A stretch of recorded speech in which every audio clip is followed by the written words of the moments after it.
जब जब इंसान ने प्रकृति की चीजों के साथ छेड़छानी करी है तब तब उसे खामियाजा उसका भुगतना पड़ा है। और ऐसा मैं क्यों कह रहा हूँ, चलिए देखते हैं। आज की कहानी की शुरुआत होती है नोरा नाम की लड़की से, जो अपने पिता के साथ रॉक क्लाइंबिंग कर रही है। उसका ये पैशन है और ये पैशन को पूरा करने के लिए उसके पिता बखूबी उसका साथ दे रहे हैं। और ऊपर पहुंचने पर उन्होंने बताया कि तुम्हें सामने वाली पहाड़ी पर कुछ देखा?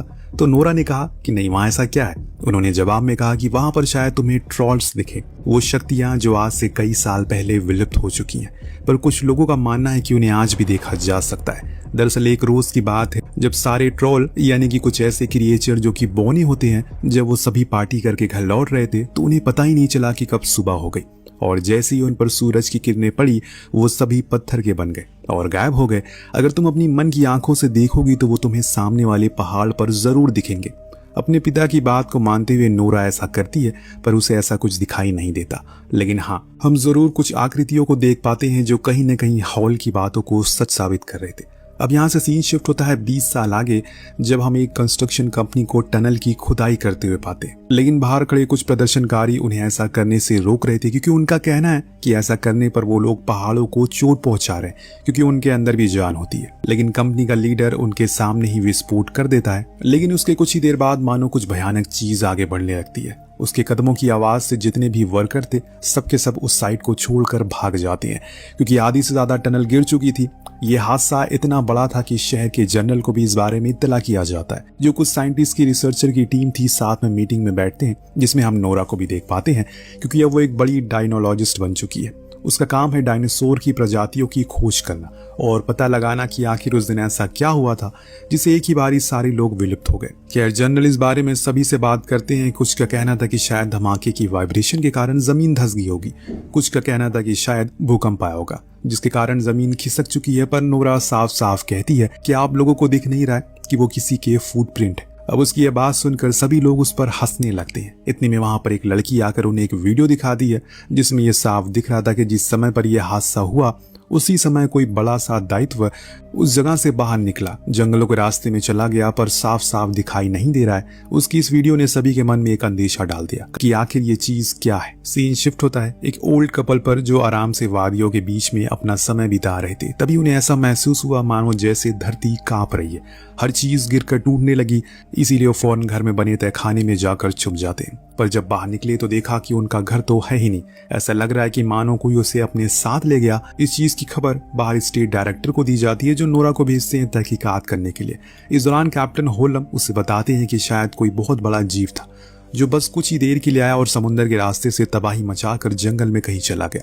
हमने पूरा जंगल छान लिया लेकिन वो कहीं नहीं मिला। इतना बड़ा जीव कैसे गायब हो सकता है? नोरा को समझ आ गया कि जरूर ट्रॉल हो सकते हैं। शायद उन्हें 12 में से कोई एक जाग गया होगा, क्योंकि जब उसने उसके पैरों के निशान देखे तो अपने पिता की कहानियां उसे याद आ गई।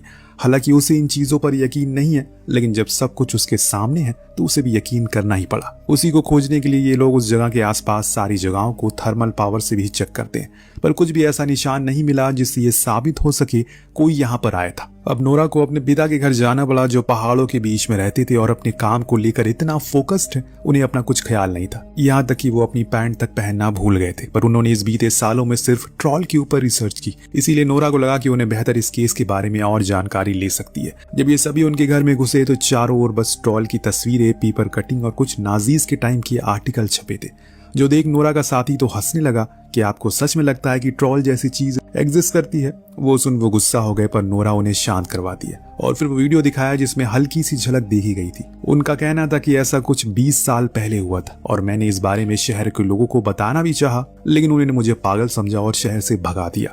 पर मेरा यकीन मानो वो अभी भी है। लेकिन नोरा का मानना है कि अगर वो हैं तो उनके अवशेष हमें क्यों नहीं मिलते? आखिर हम कैसे यकीन करें कि वो हैं? तो नोरा के पिता हार्वर्ड कहते हैं कि उनके अवशेष है यही कहीं आसपास, हमें दिखाई नहीं दे रहे हैं बस। अब ये लोग उन्हें लेकर उसी जगह पर जाते हैं जहां आखिरी बार ट्रॉल के पैरों के निशान देखे गए थे। वही हार्वर्ड हर चीज को देखता है और बड़े ही यकीन के साथ कहता है कि वो यहीं पर है। लेकिन कैप्टन के साथ साथ अब नोरा को भी लगने लगा है कि उसके पिता पागल हो चुके हैं। आखिर जिस चीज का कोई वजूद ही नहीं है उस पर कोई कैसे यकीन करे? लेकिन हार्वर्ड को खुद पर भरोसा है। इतने में वहां पर बादल आना शुरू हो जाता, जिसके साथ ही हवा में एक अजीब सी गंध घुल जाती है कि इतने में नोरा के पीछे कोई आता है। जी हाँ दोस्तों, ये ट्रॉल था जिसने सिर्फ अपनी आंखें ही खोली और उसी को देखकर इन सब की आंखें फट जाती है।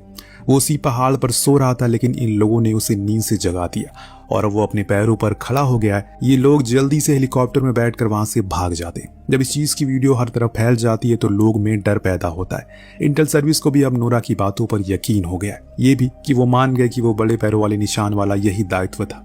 इधर ये लोग सेफली आर्मी कैंप तक पहुंचते हैं, जहां पर प्राइम मिनिस्टर से नोरा कहती है कि उसे कुछ टाइम चाहिए ताकि वो इस चीज पर थोड़ी और रिसर्च कर सके। लेकिन प्राइम मिनिस्टर का कहना था कि ये जो कुछ भी है उसे खत्म करना होगा, क्योंकि वो हमारे शहर और हमारे लोगों के लिए खतरा है। अगर वो गलती से मेन सिटी की तरफ आ गया तो सब कुछ तबाह हो जाएगा। लेकिन हार्वर्ड इस बात से नाराज थे, क्योंकि वो इसमें ट्रोल की कोई गलती नहीं है, वो तो आराम से सो रहा है। लेकिन इंसानों को ही खुजली थी ज्यादा डेवलपमेंट करने की, और अब वो जाग गया है। लेकिन प्राइम मिनिस्टर किसी की नहीं सुनते, यहाँ तक कि वो ये भी कह देते हैं कि अब नोरा का काम यही खत्म हो चुका है, इसीलिए बेहतर है कि अब वो अपने पिता के घर वापस चली जाए, क्योंकि आगे ये कार्रवाई अब आर्मी करेगी। उन्होंने अब पूरी तैयारी शुरू कर दी, किसी भी तरह करके उसे मार गिराना है। लेकिन नोरा और हार्वर्ड को पता था ऐसा करके वो तबाही को अपनी ओर मोड़ रहे हैं, इसीलिए उन्हें कैप्टन से कहा कि वो उन्हें भी अपने साथ ले चले। वो जरूर कुछ न कुछ तरीका निकाल लेगी जिससे ट्रोल को भी कोई नुकसान ना हो और यहाँ के आम लोगों को भी। बड़ी देर समझाने बुझाने के बाद आखिरकार कैप्टन मान जाते हैं और इन्हें अपने साथ ले जाते हैं, जहां हम देख सकते हैं कैसे आर्मी तैयार होकर उस जगह बैठी है, ताकि जैसे ही वो उन्हें हल्का सा दिखे वो उसे नष्ट कर दे। उन सभी ने नाइट विजन पहन रखे हैं, जिससे इन्हें दूर से आता हुआ ट्रोल नजर आता है। फिर क्या था, ये उस पर बड़ी बड़ी मिसाइलें दागना शुरू करते हैं उसे, वो भी गुस्से में आ जाता है और फिर आर्मी की सभी ट्रक टैंक को नष्ट कर देता है। उसकी त्वचा इतनी कठोर होती है किसी भी असला बारूद कर उस पर कोई असर नहीं हो रहा था। हालांकि आर्मी ने पूरी कोशिश की, पर उन्हें भी यकीन हो गया कि इस पर कोई असर नहीं होगा, इसीलिए वो वहां से पीछे हट जाते हैं। तब हार्वर्ड वहां उस ट्रोल के करीब गया, उससे बात करने की कोशिश की, जो देख उसे भी लगा कि कोई तो है उसे जो समझता है। वो रुक गया, उन्हें सुनने लगा। ये देख हार्वर्ड बहुत खुश होता है, कम से कम वो प्रकृति के इन अनमोल चीजों को समझ तो पा रहा है। लेकिन दोस्तों तभी आर्मी इसी का फायदा उठाकर उस पर फिर से शूट करने लगती है, जिससे होता ये है ट्रोल भड़क जाता है और तेजी से पीछे की ओर मुड़ता है। इसी चक्कर में उसका पैर हार्वर्ड को लग जाता है और इसमें वो बुरी तरह घायल हो चुके थे। हालांकि इसके बाद ट्रोल वहां से चला गया, लेकिन हार्वर्ड अब अपनी आखिरी सांसें गिन रहा है। उसकी ऐसी हालत को देखकर उसकी बेटी को खुद के इमोशन को रोक नहीं पाती और वहीं रोने लगती है। तब हार्वर्ड उसे बस 2 ही शब्द कहता है, जिसमें पहला था द पैलेस और दूसरा था होम। इसके बाद वो अपना दम तोड़ देते हैं। अब नोरा को कुछ समझ नहीं आया कि उसके पिता के कहे हुए इन शब्दों का क्या मतलब है, लेकिन इतना तो वो जान गई है कि उन्हें पता है कि कैसे ये सब रोका जाए। इस बात का पता लगाने के लिए नोरा कुछ पुरानी किताबों को देखना शुरू करती है जो उसके पिता ने लिखी थी। उसमें एक बड़ी ही जानकार चीज जानने को मिलती है। असल में उसे एक फोटो मिली जो कि चर्च की थी, जिसके बाहर कुछ पत्थर रखे हुए थे।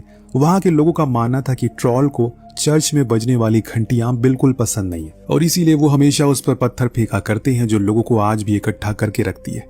इसीलिए नोरा चाहती हमें उसे बेल से भगाना चाहिए। अब ये सुन पीएम उसकी बात को नकार देते हैं, लेकिन जब कैप्टन बताता है कि हमारे सारे एडवांस हथियार फेल हो चुके हैं, इसीलिए हमें एक बार उसकी बात को आजमाना चाहिए, हो सकता है कि इसका कोई फायदा हो जाए। अब नेक्स्ट सीन में हम एक चिल्ड्रन पार्क को देखते हैं जहां पर सब कुछ अच्छा चल रहा है, लेकिन तभी वहां खतरनाक धमाका महसूस होता है। जी हाँ दोस्तों, वो आ चुका है।